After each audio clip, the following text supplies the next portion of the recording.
কি বাড়ির সামনে ওইভাবে মরে থাকতে চান এই জিহাদিদের দ্বারা? যদি মরে থাকতে চান তাহলে তৃণমূল কংগ্রেসের ঠান্ডা ধরুন, তৃণমূল কংগ্রেস করুন। এই তৃণমূল নামক বিষকে, ভাইরাসকে, কাল সর্পকে জয় শ্রীরাম ধ্বনি দিয়ে একমাত্র ভারতীয় জনতা পার্টি তাড়াতে পারে। মেটালিতে দুজন বাংলাদেশ থেকে স্বামী স্ত্রী এসছে, তাদেরকে গ্রেপ্তার করে জেলের ভিতর ঢুকিয়েছে। কার? এই দিদিমণির চটি চাটা পুলিশ। এই পুলিশ ওদেরকে গ্রেপ্তার করে জেলে ঢুকিয়েছে। কেন? মুখ্যমন্ত্রী তো বলেন তারা নাগরিক, তাদের কেন জেলে ঢুকালো? নিয়ম বিরুদ্ধ কাজ হয়েছে।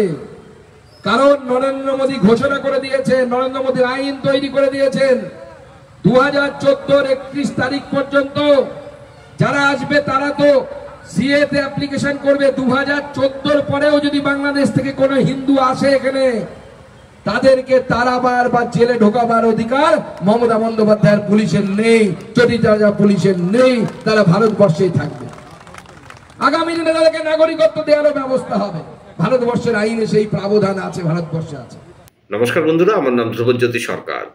তৃণমূল নামক বিষকে, ভাইরাসকে জয় শ্রীরাম ধ্বনি দিয়ে একমাত্র বিজেপি তাড়াতে পারে। যদি বাড়ির সামনে জেহাদিদের দ্বারা মরে থাকতে চান তাহলে তৃণমূলের ঝান্ডা ধরুন। আলিপুরদুয়ার থেকে বিস্ফোরক সুকান্ত মজুমদার, শুনুন আরো কি বললেন কেন্দ্রীয় প্রতিমন্ত্রী। যেই মারা যাচ্ছে বলে এসআইআর নাকি মারা গেছে। আচ্ছা, ভারতবর্ষের 12টা রাজ্যে এসআইআর হচ্ছে, কি জানেন তো? কটা রাজ্য হচ্ছে? 12টা রাজ্যে এসআইআর হচ্ছে। বিহারে হয়ে গেছে একটা। আমাকে সাংবাদিকরা প্রশ্ন করেছেন, দাদা পশ্চিমবঙ্গে মারা যাচ্ছে, অন্যান্য জায়গায় মারা যাচ্ছে না কেন? আমি বললাম, দেখুন, আমি তো জ্যোতিষী নই, কিন্তু মাঝে মাঝে জ্যোতিষীদের কাছে যাই। শুনেছি জ্যোতিষীরা বলে অনেকের নাকি কাল সর্প দোষ থাকে কুণ্ডলিতে, সেই হলে নাকি অনেক বাধা বিপত্তি আসে।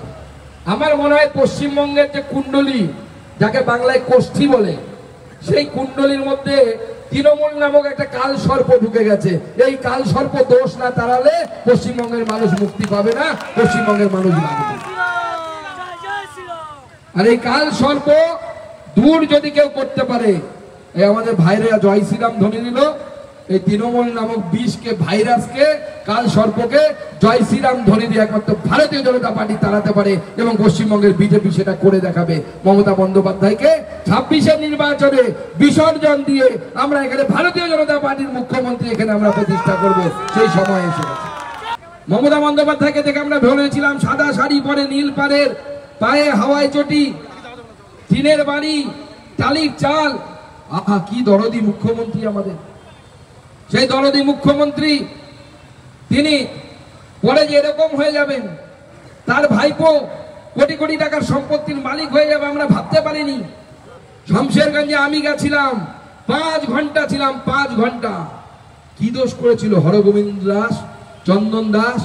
বাড়ির সামনে কুপিয়ে মারা হলো। কেন? তারা হিন্দু বলে। তাদের অন্য কোনো দোষ নেই। পুলিশ আসতে কতক্ষণ সময় লেগেছিল জানেন? আপনি কার ভরসায় বাঁচবেন? এই পুলিশের ভরসায়?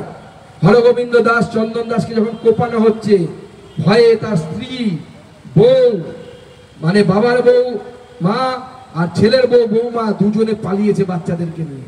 পুলিশ এসেছিল মাত্র 5 ঘন্টা পরে, 5 ঘন্টা সময় রেখেছিল, যখন দেহে প্রাণ ছিল না।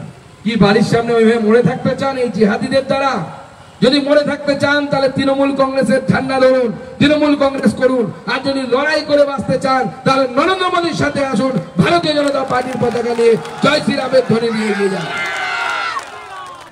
আমরা কাউকে মারবো না, ধরবো না, কিন্তু কেউ যদি মারতে আসে তাকে কিন্তু ছাড়বো না, তাকে ছাড়বো না। তাই তৃণমূল কংগ্রেসের নেতাদেরকে পরিষ্কার বলে দিতে চাই, হম্বি তম্বি চলবে না, চলবে না। অপারেশন বাংলা বলেছিলাম বলে মুখ্যমন্ত্রী খুব গোসা হয়েছিল। মুখ্যমন্ত্রী পরের দিন প্রেস কনফারেন্স করে বলছে, আমরা কি উগ্রপন্থী নাকি? দিদিমণি কি কম রেখেছেন উগ্রপন্থীর থেকে? গোটা দেশে থেকে যেখানেই পাওয়া যাচ্ছে বাংলাদেশি নাগরিক ধরা পড়ছে। কোথাকার ভোটার কার্ড, আধার কার্ড? পশ্চিমবঙ্গ। দিনহাটা থেকে সব রোহিঙ্গার আধার কার্ড, ভোটার কার্ড বানিয়ে নিয়ে দিল্লিতে গিয়ে বসে আছে। ভাবুন, গোটা দেশে যেখানেই যাচ্ছে পাওয়া যাচ্ছে অনুপ্রবেশকারী, তার শুরু হচ্ছে এই পশ্চিমবঙ্গে। ইকবাল বস্তি কলকাতায় গিয়ে দেখবেন ফাঁকা হয়ে গেছে। মোদি একটু বেগুন স্প্রে করেছে, তাতেই ফাঁকা হয়ে গেছে। এখনো তো অ্যান্টিবায়োটিক দেওয়া বাকি আছে, অ্যান্টিবায়োটিক দিলে সব ফাঁকা হয়ে যাবে, সব সমান হয়ে যাবে। বিজেপিকে ভোট দেয় কারা? কারা দেয়? যারা মাথায় সিঁদুর পরে, যারা মাথায় তিলক কাটে, যারা গলায় কাঠের মালা, যারা সন্ধ্যাবেলায় প্রদীপ জ্বালায়, শাক বাজায়, কি আর যারা ভারত মাতা কি জয় আর জয় শ্রীরাম বলে, তারা বিজেপিকে ভোট দেয়। দেশপ্রেমিকরা বিজেপিকে ভোট দেয়। তো বিজেপি কি তাদের নাম কাটবে? বন্ধুরা, ভিডিওটি ভালো লাগলে দয়া করে লাইক শেয়ার করে দেবেন, আমাদের পেজটা ফলো করে নেবেন আর আপনার মতামত কমেন্ট করে অবশ্যই জানান। ধন্যবাদ।